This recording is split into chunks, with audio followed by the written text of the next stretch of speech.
Welcome back, fellow coders. Jared O'Leary here with BootUp. In this video, I want to show you a neat idea. Now, if you've been to our website, bootuppd.org, you may have noticed a bunch of different projects on here that you can learn how to create in Scratch. For example, the Architect Simulator, which allows you to stamp on different shapes to be able to create different architecture. Like, I made this house, but you can make a building, or, I don't know, a dog, which isn't architecture. So, I don't know why you do that, but hey, that's up to you. The project we're going to take a look at that's a neat idea is called Vyshyvanka Creator, and it is by Beat Bob. Press the green flag. It allows us to make a Vyshyvanka, which is looking like that.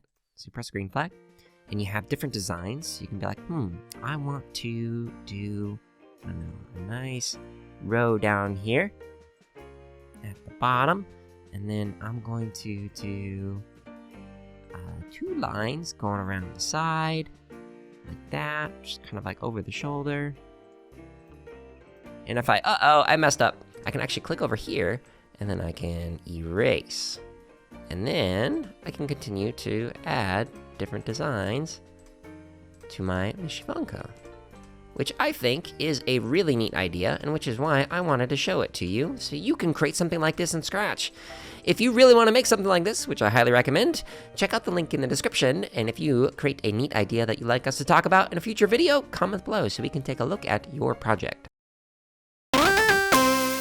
Thank you so much for watching this video. Let us know something that you learned or created in the comments below. And make sure to subscribe, like, and check out the links in the description for even more free resources, such as videos, free lesson plans, and our podcast.